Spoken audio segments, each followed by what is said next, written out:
जय हिंद dear students, myself Sadhana Dwivedi, I am your Hindi teacher. तो बच्चों, कल आप लोगों को मैंने पढ़ाया था हिंदी साहित्य का पाठ 16 का पहला भाग, जिसका नाम था पानी की कहानी। इसमें मैंने आप लोगों को बताया था कि लेखक जाता रहता है, उसके हाथ पर एक झाड़ी, मतलब बेर की झाड़ी से एक मोती सी बूंद गिरती है और वो बूंद उसके कलाई से सरकती हुई उसके हथेली पर आ जाती है। ये देखकर लेखक बहुत आश्चर्यचकित रह जाता है। फिर वो बूंद जो थी वो थोड़ी उसके हथेली पर रुक जाती है और उससे बातें करती है।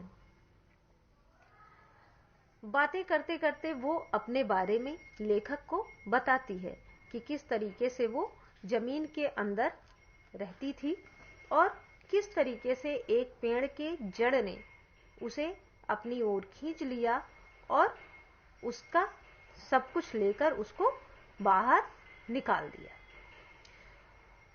तो उसकी कहानी सुनने के लिए लेखक के मन में और उत्सुकता बढ़ती है। तो आज मैं आप लोगों को इस कहानी को आगे पढ़ाने जा रही हूं। इतना मैंने आप लोगों को पिछले वीडियो में पढ़ाया था। आज इसके आगे का भाग मैं आप लोगों को बताने चल रही हूं, तो इसे ध्यानपूर्वक सुनिएगा और समझने की कोशिश करिएगा। तो उस अपने बारे में बताती है कि मैं एक कोठरी में बंद कर दी गई थी। थोड़ी देर बाद ऐसा जान पड़ रहा था कि कोई मुझे पीछे से धक्का दे रहा है और कोई आगे से मेरा हाथ पकड़कर मुझे खींच रहा है। मेरा एक भाई भी वहां लाया गया था। उसके लिए स्थान बनाने के कारण मुझे दबाया जा रहा था। आगे एक और बूंद मेरा हाथ पकड़कर ऊपर खींच रही थी। मैं उन दोनों के बीच पिस चली। तो इतना मैंने आप लोगों को उस दिन बता दिया था। आज मैं इसके आगे का भाग आप लोगों को पढ़कर बता रही हूं। मैं लगभग 3 दिन तक यह सांसत भोगती रही। मतलब जो ओस की बूंद थी वो कहती है कि मैं लगभग 3 दिनों तक ऐसे ही परेशानी झेलती रही। मैं पत्तों के नन्हे नन्हे छेदों से होकर जैसे तैसे जान बचाकर भागी। फिर वो कहती है कि मैं जो पेड़ के छोटे छोटे पत्ते हैं, नन्हे नन्हे पत्ते हैं, जो पत्ते हैं पेड़ के, और उनमें जो छोटे छोटे छेद हैं, उनसे किसी तरीके से मैं जान बचाकर भाग निकली। मैंने सोचा था कि पत्ते पर पहुंचते ही उड़ जाऊंगी। फिर वो कहती है कि मैं सोच रही थी कि जब मैं पत्तों पर पहुंच जाऊंगी तो मैं उड़ जाऊंगी, परंतु बाहर निकलने पर ज्ञात हुआ कि रात होने वाली थी और सूर्य जो हमें उड़ने की शक्ति देते हैं जा चुके हैं और वायुमंडल में इतने जलकण उड़ रहे हैं कि मेरे लिए वहां स्थान नहीं है। तो मैं अपने भाग्य पर भरोसा कर पत्तों पर ही सिकुड़ी पड़ी रही।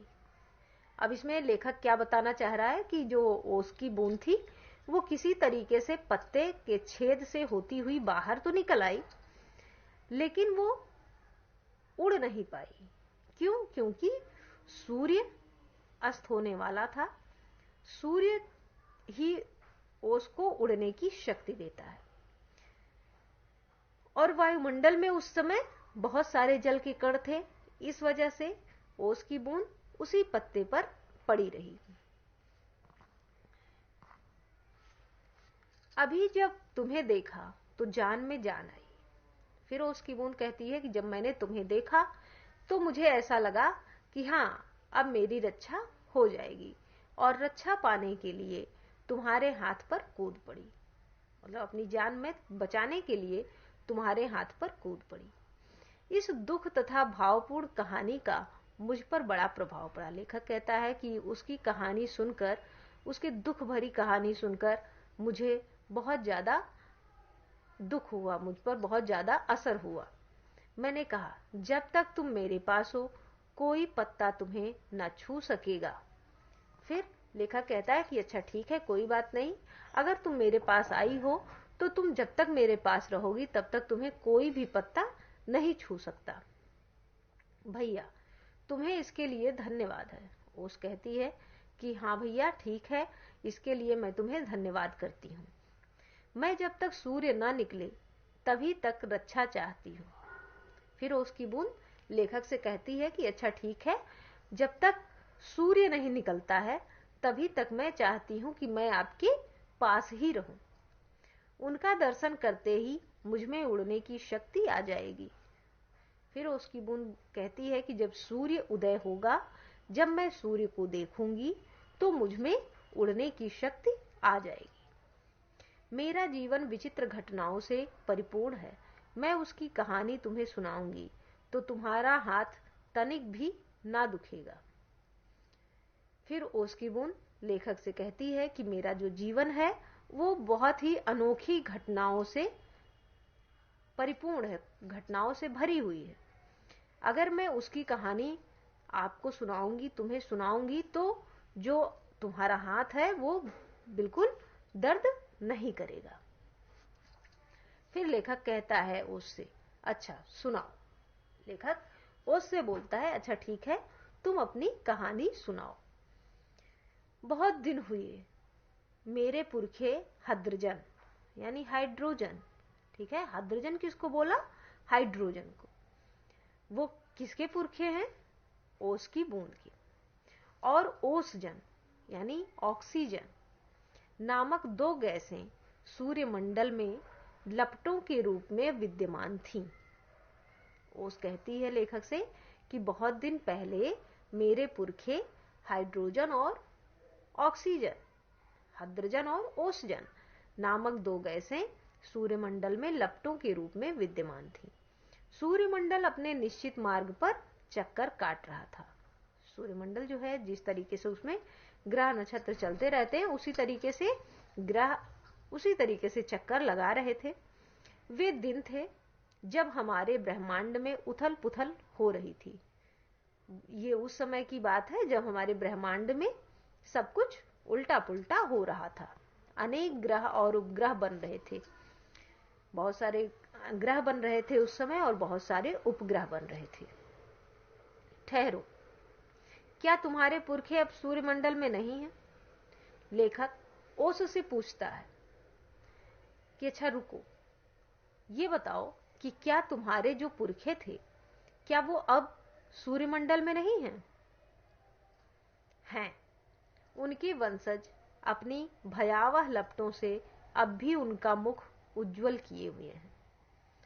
ओस की बूंद लेखक से कहती है कि नहीं, वे अब भी हैं और उनके जो वंशज हैं, ठीक है, जैसे हम लोग अपने पूर्वज के वंशज हैं, उसी तरीके से उनके भी वंशज हैं जो अपनी भयावह यानी भयानक लपटों से अब भी उनका मुख उज्जवल किए हुए हैं, उनका मुख प्रकाशित किए हुए हैं।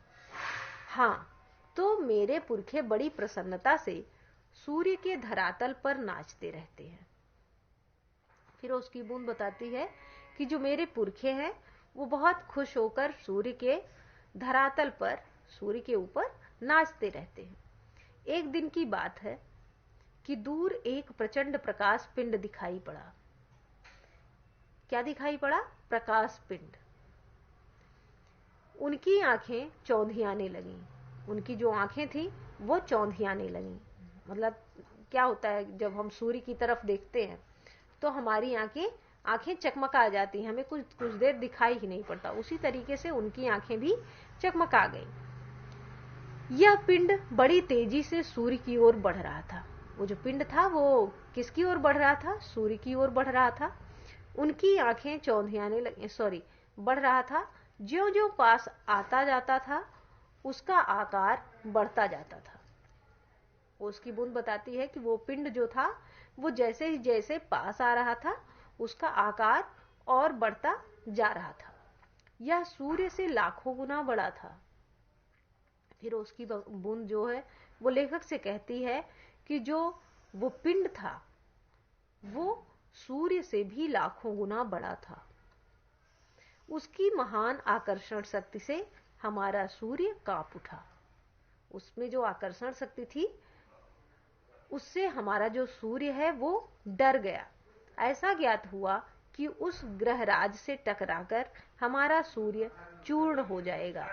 तो बूंद बताती है लेखक से कि मुझे उस समय ऐसा लग रहा था कि जो ग्रहराज है, जो पिंड है आ रहा है, उससे अगर सूर्य टकरा गया तो वो चूर्ण की भांति हो जाएगा।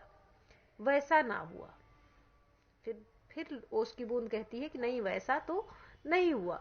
वह सूर्य से सहस्रों मील दूर से ही घूम चला, परंतु उसकी भीषण आकर्षण शक्ति के कारण सूर्य का एक भाग टूटकर उसके पीछे चला। मतलब उस पिंड में इतना ज्यादा आकर्षण शक्ति था कि वो सूर्य का एक भाग तोड़कर अपने साथ लेकर चला। सूर्य से टूटा हुआ भाग इतना भारी खिंचाव संभाल ना सका और कई टुकड़ों में टूट गया। जो सूर्य से टूटा हुआ भाग था वो क्या करता है कि बहुत ज्यादा भारी था, तो इतना खिंचाव नहीं वो बर्दाश्त कर सका और फिर वो कई भाग में टूट गया। उन्हीं में से एक टुकड़ा हमारी पृथ्वी है। ठीक, हमारी पृथ्वी क्या है? सूर्य के भाग का एक टुकड़ा है। ठीक है। यह प्रारंभ में एक बड़ा आग का गोला थी। जो हमारी पृथ्वी है वो शुरू में आग का गोला थी। ऐसा लेखक कहता है कि ऐसा, परंतु उन लपटों से तुम पानी कैसे बनी? फिर लेखक उससे पूछता है उसकी बूंद से, ठीक है, वो उससे तो आग के गोले, वो तो आग का गोला था, उससे तो लपटें निकल रही थी आग की, तो तुम कैसे पानी बन गई? मुझे ठीक पता नहीं। वो कहती है कि मुझे ठीक पता नहीं है। हाँ, यह सही है कि हमारा ग्रह ठंडा होता चला गया। जो पृथ्वी है वो धीरे धीरे क्या हो गई? ठंडी हो गई। और मुझे याद है कि अरबों वर्ष पहले मैं हाइड्रोजन और ओसजन के रासायनिक क्रिया के कारण उत्पन्न हुई हूं। फिर वो ओस की बूंद कहती है कि मुझे ये याद है कि मैं अरबों वर्ष पहले हाइड्रोजन और ऑक्सीजन के रासायनिक क्रिया के कारण उत्पन्न हुई हूं, उसी से मेरा जन्म हुआ है। उन्होंने आपस में मिलकर अपना प्रत्यक्ष अस्तित्व गंवा दिया है। वे आपस में मिल गए और उनका जो वास्तविक अस्तित्व था वो समाप्त हो गया और मुझे उत्पन्न किया है और उससे मैं उत्पन्न हुई। मैं उन दिनों भाप के रूप में पृथ्वी के चारों ओर घूमती फिरती थी। फिर उसकी बूंद बताती है कि जब मेरा जन्म हुआ था तो उस समय मैं भाप के रूप में थी और मैं पृथ्वी के चारों ओर घूम रही थी। उसके बाद ना जाने क्या हुआ। फिर उसकी बूंद कहती है कि उसके बाद क्या हुआ ये मुझे पता नहीं। जब मुझे होश आया तो मैंने अपने को ठोस बर्फ के रूप में पाया। फिर उसकी बूंद बताती है कि जब मुझे होश आता है तो मैं किस तरीके की मिलती हूँ? एक बर्फ के रूप में मिलती हूँ। बर्फ कैसा होता है? बर्फ ठोस होता है। भाप कैसा होता है? वो गैस होता है।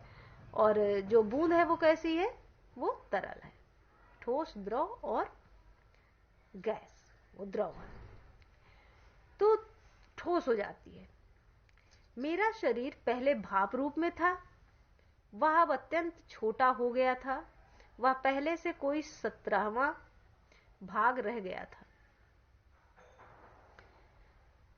फिर वो बताती है ओस कि मेरा जो शरीर था वो पहले भाप के रूप में था, फिर वो बहुत छोटा हो गया और वो पहले से 17वां भाग रह गया। ठीक है। मैंने देखा मेरे चारों ओर मेरे असंख्य साथी बर्फ बने पड़े थे। फिर उसकी बूंद कहती है कि मैंने देखा कि मेरे साथ साथ मेरे चारों ओर अनेक साथी मेरे बर्फ बन गए हैं। ठीक है। जहां तक दृष्टि जाती थी बर्फ के अतिरिक्त कुछ दिखाई ना पड़ता था। फिर उस बताती है कि जहां भी देखो उस तरफ चारों ही उस तरफ क्या है? उस चारों तरफ क्या था? बर्फ ही बर्फ था। जिधर देखो उधर चारों तरफ बर्फ ही बर्फ दिखाई पड़ता था, बर्फ के अलावा और कुछ भी नहीं दिखाई पड़ता था। जिस समय हमारे ऊपर सूर्य की किरणें पड़ती थी, फिर ओस की बूंद कहती है कि जब हमारे ऊपर सूर्य की किरणें पड़ती थी तो सौंदर्य बिखर पड़ता था। जैसे आप अगर देखोगे कभी तो बर्फ पर जब सूर्य की किरणें पड़ती हैं तो वो एकदम सोने जैसा चमकने लगता है। ठीक है। हमारे कितने साथी ऐसे भी थे जो बड़ी उत्सुकता से आंधी में ऊंचा उड़ने, उछलने, कूदने के लिए कमर कसे तैयार बैठे रहते थे। फिर ओस की बूंद बताती है कि हमारे ऐसे कई साथी थे जो बहुत उत्सुक थे आंधी में ऊंचा उड़ने के लिए, उछलने के लिए, कूदने के लिए, और वे हमेशा उसके लिए तैयार रहते थे। बड़े आनंद का समय रहा होगा वहां, बड़े आनंद का। लेखक कहता है बहुत ही खुशी का समय रहा होगा तब तो वहां, बहुत ही खुशी का। कितने दिनों तक?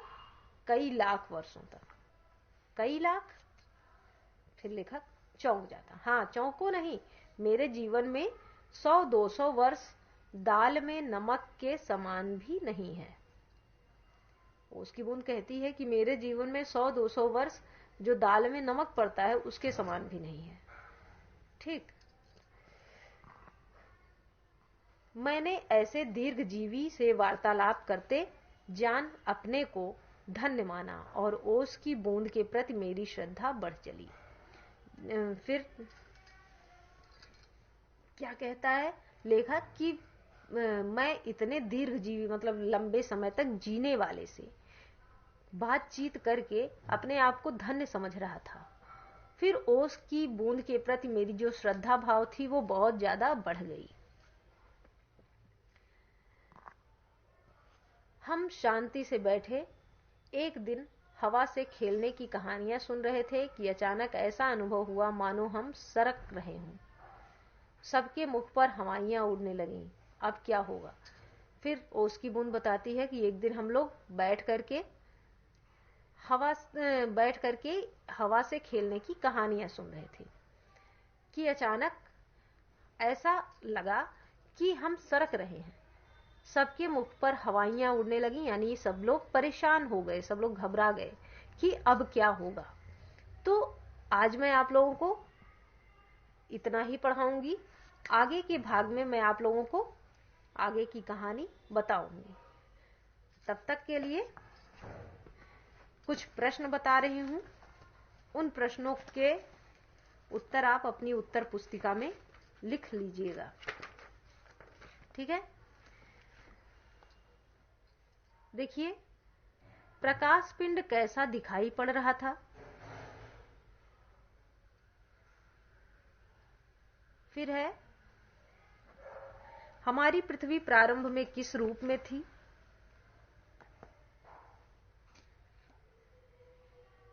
हमारी पृथ्वी प्रारंभ में किस रूप में थी?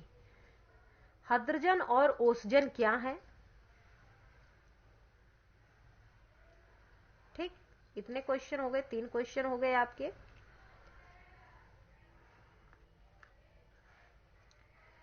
उस समय ब्रह्मांड में कैसी उथल पुथल हो रही थी? चौथा क्वेश्चन हो गया।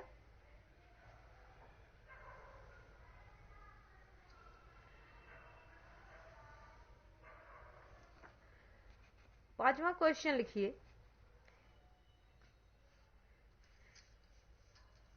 कि 100-200 वर्ष बूंद के लिए क्या थे? किसके समान थे? 100-200 वर्ष बूंद के जीवन में किसके समान थे? छठवां क्वेश्चन लिख लीजिए, लेखक अपने आप को धन्य क्यों समझ रहा था? ठीक, तो ये आपके 6 क्वेश्चन हैं और कुछ क्वेश्चन आप खुद बना लीजिएगा और उसके उत्तर भी लिख लीजिएगा।